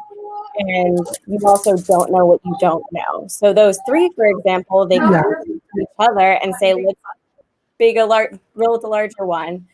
So I'm unsure. I'd like to understand how we actually start to do that. Yeah, well, one thing I think is really important is we have financialized so much of the world. Yeah, my daughter's playing with spoons, so it might get a little loud. I'll walk over here and see if it's quieter. We financialize so much of the world that a lot of people are strapped in different kinds of relationship to debt, which makes it difficult for them to get out of those relationships. So like think of student loans in the United States where students graduate from college and have to pay back their loans. There are various expressions of this. And so people can't easily just set aside their commitments and then start to create together because they're trying to demonstrate their worth for the next funder and the next funding round and all of that. Rainer's saying he's lost us. Let me know if anyone else is having problems or if it's just on his computer. So that's one of the pieces, is that a lot of people are in this sort of financially compromised place. Mm-hmm. But what's become a sort of blind spot is that the real world we live in is a multi-capital world. We live in a world where there are many kinds of value. We have just reduced a lot of things to finance and to money. So there are a lot of things we can do that we wouldn't actually need money for. Like, for example, GDP, this gross domestic product, it goes up anytime someone buys goods and services. So if you send your kids to daycare, then paying for daycare means that your parenting just got outsourced to the market and GDP went up. And now you have to work more and make money to pay for daycare. But if you actually had time to be a parent and you wanted to, then you wouldn't have to spend the money to raise your children. So you see, there's this thing that money becomes a transaction that gets in the way of what people actually want. So one of our challenges is to decolonize our minds as it relates to money, and then see how all of these value flows actually work so that we see the localized abundance that we need to co-create together. And what's interesting is this usually happens during financial collapses. Like it's happening here in Badi. Yeah, I'm in Badichara, this town that's a tourist town. Tourism is completely stopped for the last 2 months. They have this rhythm that they're in where tourism will probably be stopped for an entire year or longer because they're waiting for holidays when all the tourists come. And so here's a place where everyone has to find alternative means of creating value because there's no longer outside money coming in. This is the perfect place to prototype the financial models, which is you use the real value exchanges. Like, I can watch your kids while you get some work done. You're not paying for daycare, you're just getting your friend to help you. But there's no money changing hands. And then we build real economic models. And I think this is a lot of how we do it. It's not simply how do we get them to share their data and create the maps.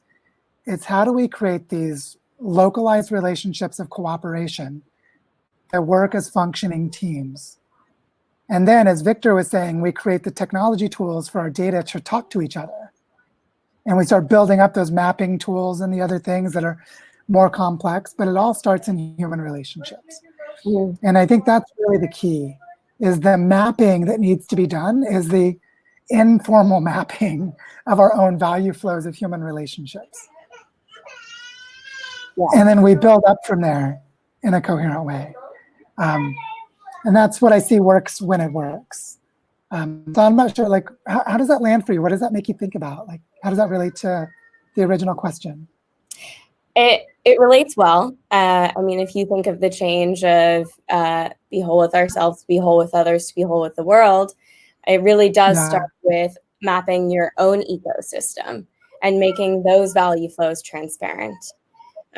So I think it lands well. I certainly do feel, I think with many of us, that this state that we're in is allowing for all of these mutual aid maps to pop up left and right. And on one hand, it's confusing that it requires some sort of crisis for this to pop up. But on the other, I'm very grateful for the fact that we are resorting to these mechanisms, because this framing will outlive crisis. It will help create the foundation for that. So, thank you for your perspective. Yeah, totally. And the other thing is, this landscape scale really matters. So like one of the maps that was on that page was the map of eco-villages around the world. So eco-villages are by definition place-based. So how would one in southern part of Africa relate to another one in India, or relate to another one that's in the Himalayas, or another one in Latin America. It's like, it's not obvious why they should relate to each other. But if you have an eco-village that's in the same drainage basin as an agroforestry project, they actually have a reason to relate because it's the same water. And so the landscape does bring coherence to those things. There are practical reasons to work together. And I think that is one of the keys, is that when we put everything back on the earth, just like when we put the cognitive science of how our minds work back onto our bodies, like, oh, my body creates my mind, and that's why I have the kind of mind I do. Or why do we have the economies we do? Because they function on the land, or on the water, but on the physical places themselves. But that's like a really important way of thinking. And then we create new maps. We just put the data together in different visualizations. And what really matters is the collaboration. So that's more than the map itself. But yeah, it's super important question. So thank you for bringing it up, and Thank you. And for being here on the call. Lovely to meet you, Neha. You too. Thank you. Thank you. So I saw that from the poll that people are happy to keep rolling and let's use up the full time, which I think is great. And I'm happy to do that as well. I can see that there's the top question I see here is one from Doug Kent. So Doug, I'll invite you onto the call.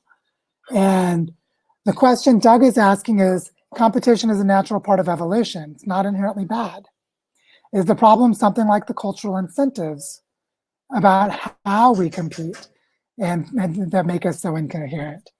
Are there ways we can change these incentives around competition rather than eliminating competition? And you've said more here, but I hope you're able to join me so we can chat about this, because this is such an important topic. What I'll say at the beginning while we're waiting for hopefully Doug to arrive is that one of the big insights in evolutionary studies, and the best articulator of it is a man named David Sloan Wilson, is that competition and cooperation have been placed at odds with each other in a simplistic way. And the reality is that there are harmonious and inharmonious relationships between competition and cooperation within the same environments all the time. So Doug, let's talk a little bit about this. And it's lovely to see you again. Yeah, Doug's a good friend. Tell me just a little more of what you were thinking here, and kind of, sort of restate your question in a discussion sort of way. Like, tell me what you're thinking, and then let's talk about it. Well, it's kind of vague. I'm trying to really trying to start with your idea of, first of all, from a bioregion that I have in mind, a valley in Costa Rica where the dry tropical forest has been significantly degraded by cattle ranching, and surrounded by a lot of other similar valleys in the area. And starting from that, and your idea here that we want to start with a bioregion and form a kind of an institute of learning that has a portfolio of existing projects that are ongoing in that bioregion already. And then I was hearing earlier talk about competition and so on, and it wasn't computing for me, really, because knowing that competition is part of life. And then you were talking about structural coherence and so on, and I was thinking, okay, well, how can these projects have the right kind of competition, and the common knowledge that we can change the incentives and so on, and the blah blah blah. Yeah, I think I see where you're going with this. And like, let's just go back to the bee and the honey and the bee and the flower example for a moment. Okay. I took this picture of a bee and a flower, but there might be wasps that are pollinators. And there are different flowers. There are different types of bees. There are different types of flowers competing to attract the bee's attention. So that structural coherence is in the function of their relationships. But there's at the same time a lot of competition going on, which is what you're getting at. And I think this is really, really important. And Melina has just dropped something in the chat box about it as well. That competition plays many different roles in living systems. And what's important for us is to have evolutionary coherence. And coherence is really about the coupling of the relationships in different parts of ecosystems, having a way of supporting the part and the whole at the same time. So the bee is taken care of, the flower is taken care of, and the entire area in which the flowering plants are living is taken care of. That we need coherence across the scales. And I can see how in the conversation we had around money, we did have problems with competition, where groups that should be cooperating are not cooperating well, which is related to incentives, and maybe it's unhealthy or poorly structured forms of cooperation. Like a nice example, I think, of cooperation at one level and competition at another level is creating an association for a farmer's market, which means they cooperate to maintain a farmer's market. But each farmer is selling different things and there's competition. If you go to the farmer's market, you might go to one stand and say, well, they've got pretty good tomatoes, but I like the tomatoes at that other farm better. And you still have competition between the farms. And so there's a structured framework of cooperation, and that's able to be coherent. So I think our challenge right now is that we need to transition from extractive systems that are destabilizing the Earth's biosphere into an arrangement of economic activities that restore stability and restore dynamic harmony to the Earth system. So we're not having die-off of species and all the other things that are happening. The planetary boundaries framework talks about those sorts of things. And so when we're talking about coherence, it's around this large-scale regeneration goal for the planet.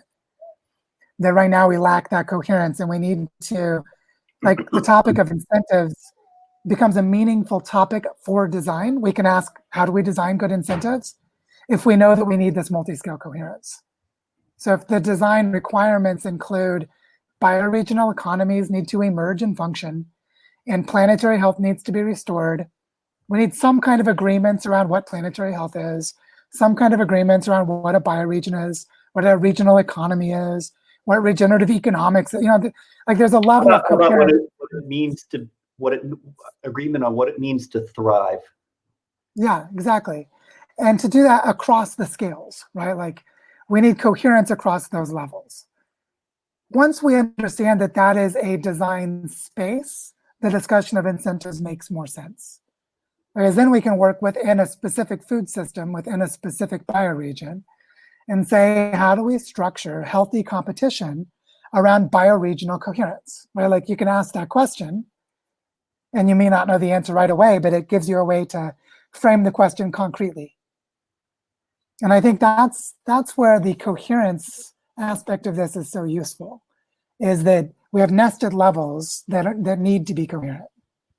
And then we can ask, like one example of healthy competition is, well, can bioregions compete to be the attractor of the best students to their permaculture schools? Which means they're the ones doing the best permaculture training programs. Well, we would love them competing for that, because that means there are more high quality permaculture projects and more people better trained in permaculture. So that sort of market competition dynamic is perfectly healthy, as long as there's coherence. As long as the incentives are driven or based by, based upon regenerative values, that diversity of life, for example. Yeah. And that if you like a value-added tax, you can trace any activity back to what are its impacts, second order, third order, whatever, on the biosphere, on diversity of life on this planet, and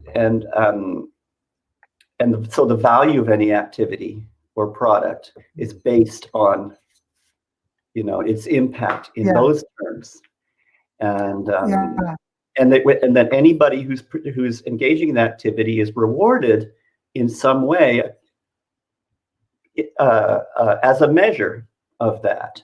And maybe cooperation has to have its own reward. Well, one thing that is coming to mind for me is a conversation I had with the Boundary List team, which they do platform design. And they have a tool that they use to identify the actors that are operating within a space, maybe an industrial sector or whatever it is they're doing platform design for. And they look at those actors and then they try to evaluate the actors in the space. What are the different functions that they serve and how do they relate to each other? Sometimes they have no direct relationship. Other times one is a client of another. And so you're basically doing like the simple version in ecology would be this one's a predator, that one's prey. You know, this one's a producer, that one's a consumer. You're doing this sort of, what are the functional roles? Once you have that information, then you can ask, is there a need or some benefit that serves every actor in this space? If we could design a platform that makes the entire industry more coherent, then it benefits everyone. Then we can go to some of those actors and get them to pay for developing it. Others would join it because they benefit from participating, and others would participate because they would get better products or services or what have you. And it's just a way of thinking about platform design. And so competition and cooperation are elements of that design inquiry, but you don't know ahead of time which ones they are. And I think that's a really, really important part of this way of thinking, is the skill set in platform design that the platform design toolkit is an example of. And also a lot of these cryptocurrencies, like what Victor was talking about, Holochain, are examples of as well. People are doing design practices trying to answer these questions. And we need to direct those experiences and that expertise into this regenerative space, which is a huge opportunity for all of us to do this well. So Doug, how does that feel? Does that feel like a pretty good answer to the question, or is there anything else you want to say? Great. I'm ready to hear somebody else's question. Great. Thanks so much, Doug. It's lovely to see you again, by the way. Likewise. Awesome. So I just love the diversity of discussions that we're having, which is just super nice. I can see that for the questions that are left here, there's one by Veronica. So Veronica, I'll invite you onto the screen if you're still here. Veronica is asking, which questions can serve on the micro level for each project to realize whether it's on point?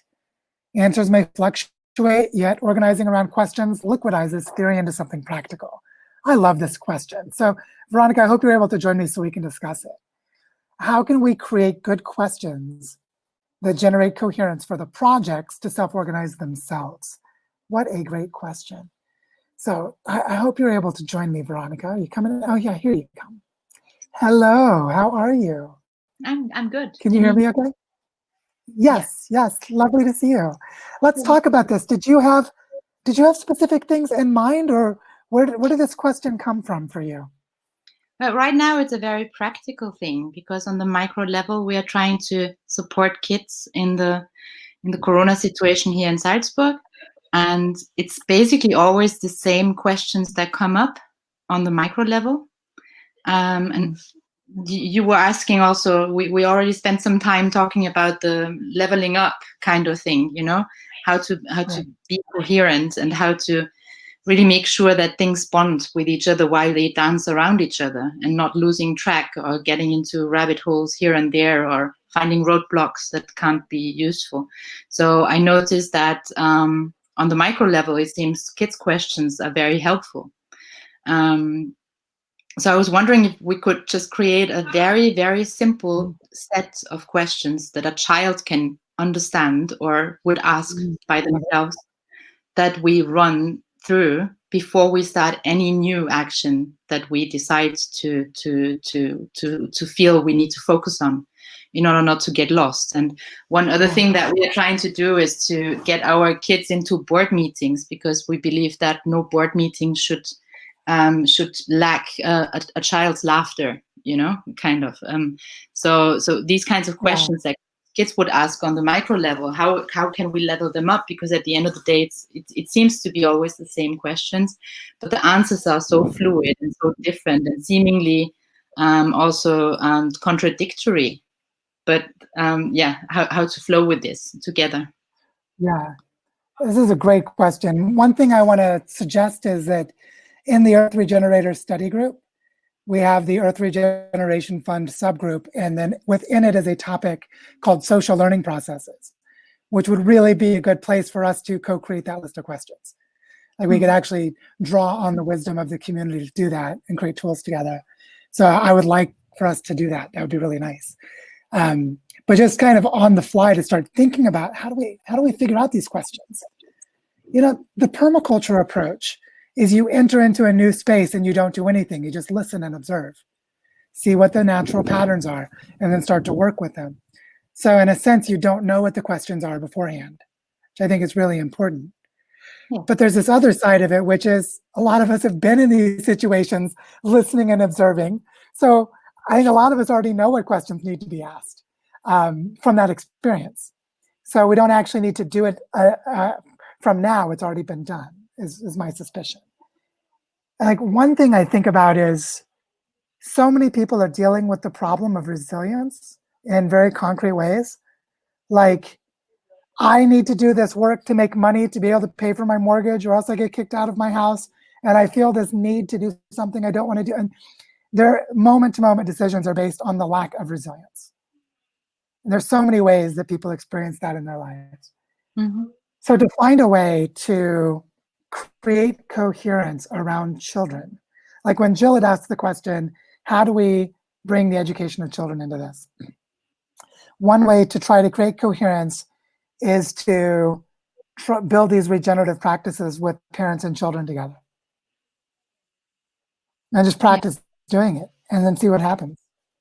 And as we do that, we'll start to see like, oh, you know, these kids have good questions or they make great I think these questions might emerge simply from doing that as one thing. Yeah, what do you think? What's coming up for you?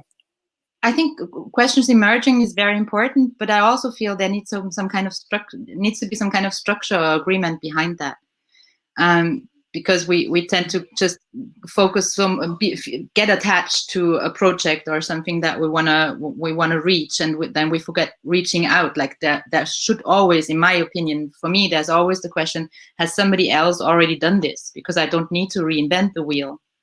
And then we get into this collaboration versus how do you say again, competition space.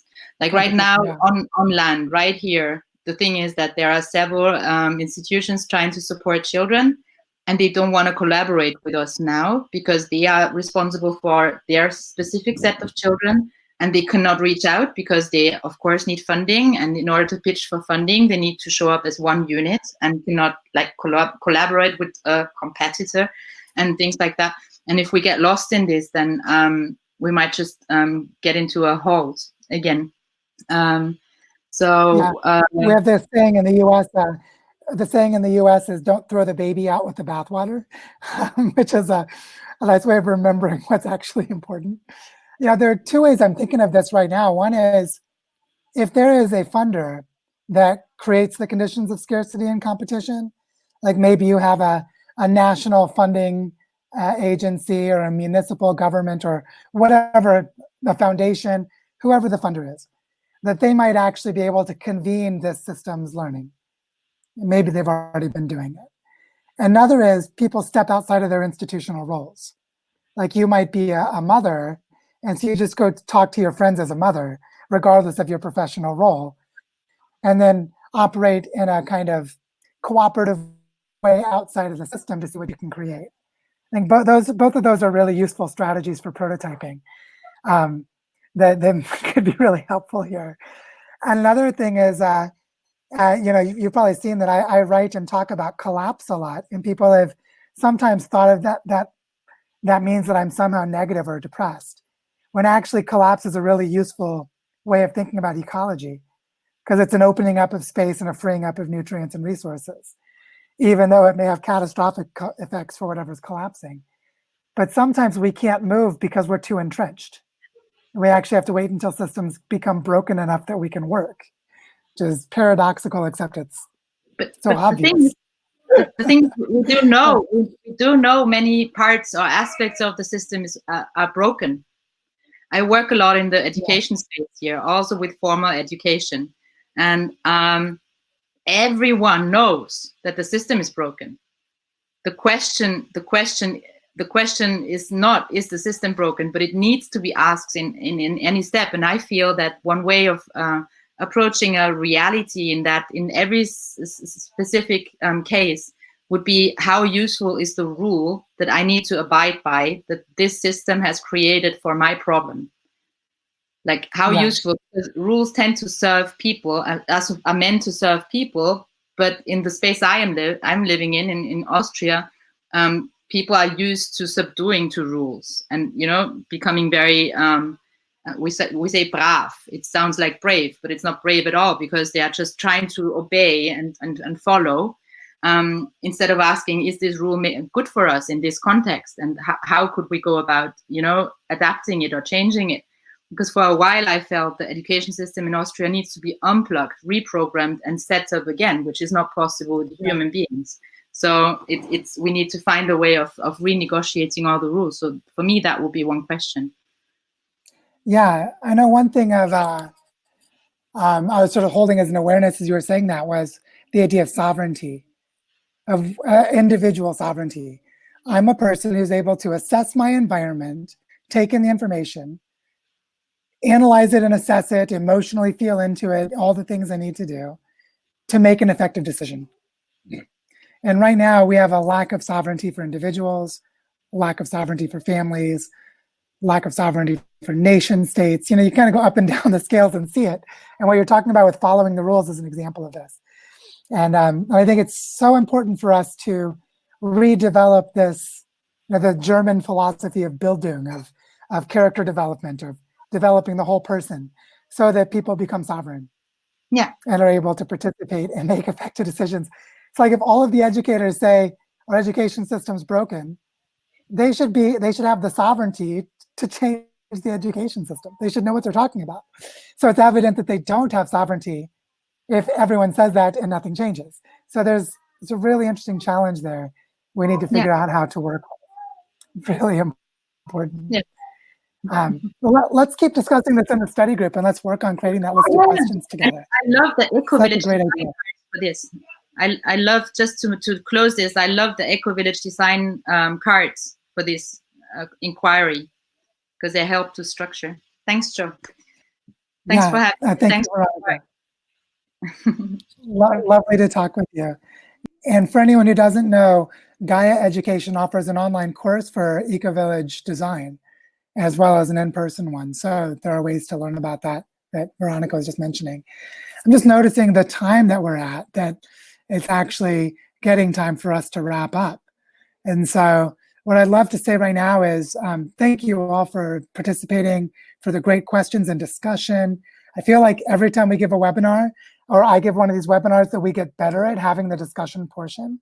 It's really having great deep dialogue together. It's really wonderful. And just so you know, you can join the study group if you haven't by clicking the box below. All of these webinars are freely available to watch afterwards. They're recorded.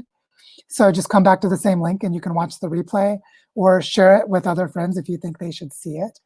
And just because I think it's helpful to know, I do all of this from the place of a gift economy, and I'm supported on Patreon, which means I'm able to play a neutral role in trying to help this collaboration arise. So I really want to help play that role. If you have projects that you're trying to do and you want to help build this coherence, let's work on designing it together. I'm very keen to have this happen. And I see these webinars as an important piece, but only one piece of that process. So again, thank you all for being here. I really appreciate it. It makes me feel validated and gives me something meaningful to do. Just love being able to help in this way. And I look forward to learning together with all of you as we move forward.